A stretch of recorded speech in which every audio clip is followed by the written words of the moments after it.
Assalamualaikum warahmatullahi wabarakatuh, dan salam sejahtera untuk kita semua. Meningkatkan kebugaran bersepeda membawa sejumlah manfaat utama. Kita akan lebih menikmati perjalanan bersepeda kita, lebih mudah menjangkau tempat yang lebih jauh dan indah, dan pastinya kita tidak selalu menjadi juru kunci ketika bersepeda dengan komunitas. Meningkatkan kebugaran tidak hanya berlatih lebih banyak, lebih intens. Karena tidak peduli berapa banyak pelatihan yang kita lakukan, kita tidak dapat memaksimalkan hasil jika diet kita buruk. Oleh karena itu, untuk memperoleh kebugaran yang optimal, kita harus fokus pada 3 bidang utama, yaitu kita harus memperbaiki pola makan kita, melatih kebugaran dan kekuatan kardiovaskular, dan banyak istirahat.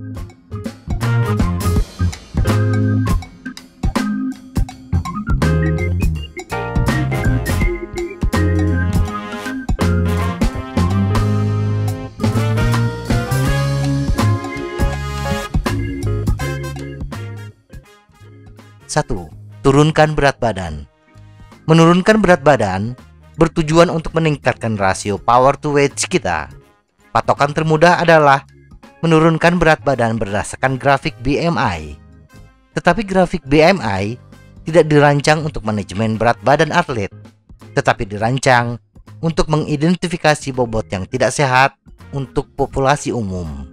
Memantau komposisi tubuh jauh lebih baik untuk pesepeda.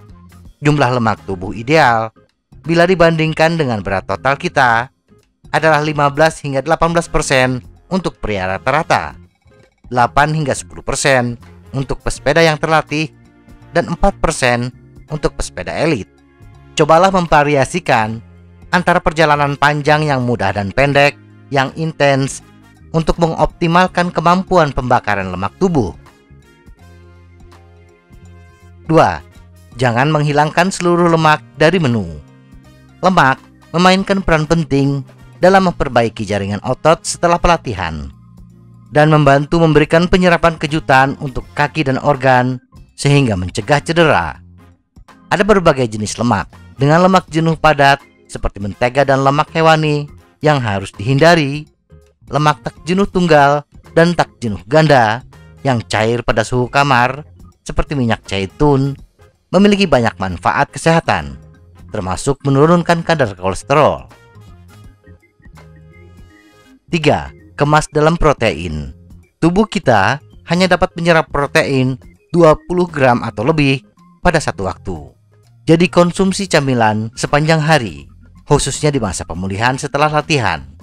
Ingatlah bahwa protein hanya direkrut untuk membangun otot ketika kita berlatih keras.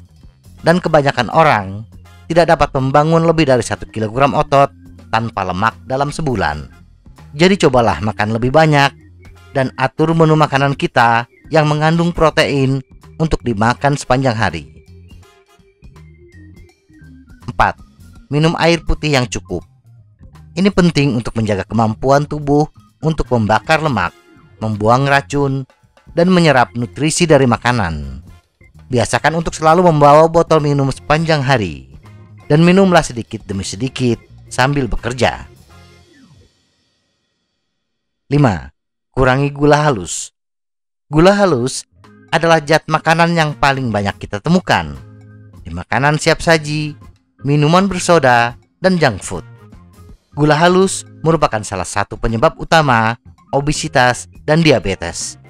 Tidak hanya itu, gula halus juga dapat melemahkan sistem kekebalan tubuh dan merusak tingkat energi kita.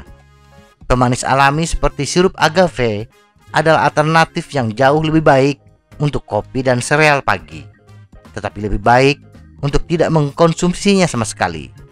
Bila sirup agave sulit didapat, kita bisa menggantinya dengan madu atau gula merah. 6. Biasakan ngemil. Godaan terbesar ketika kita menjalankan diet adalah keinginan untuk makan yang tinggi. Melihat ayam goreng, perut seakan berontak. Untuk menekan keinginan makan tersebut, rencanakan waktu camilan kita, sehingga kita terbiasa tanpa makanan atau minuman selama lebih dari 4 jam. mengkonsumsi kacang-kacangan, buah-buahan, yogurt, atau camilan lain yang tidak mengandung minyak adalah pilihan yang bagus. 7. Cobalah membuat buku harian makanan. Diet akan lebih optimal bila kita bisa menganalisis apa yang sudah kita lakukan, apa yang kita makan, jam berapa kita makan. Mencatat aktivitas diet kita bisa dibantu dengan aplikasi ponsel cerdas. Aplikasi dapat membantu kita mendapatkan gambaran yang baik tentang seperti apa pola makan kita saat ini dan mengidentifikasi area-area yang dapat kita tingkatkan. 8. Hindari makanan olahan. Makanan olahan tidak hanya mengandung lebih banyak gula dan garam, tetapi juga memberi kita lonjakan energi singkat dibandingkan pelepasan energi secara bertahap.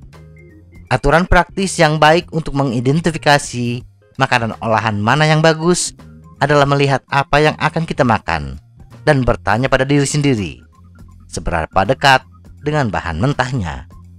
Misalnya kentang panggang lebih dekat dengan bahan mentah, tidak diolah dulu sehingga bagus untuk kita.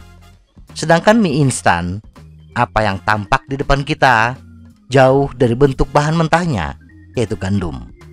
Mie instan sampai di depan kita setelah mengalami proses pengolahan yang panjang. Maka sebaiknya hindari makanan jenis ini. Semoga informasi ini bermanfaat. Tetap sehat. Salam goes.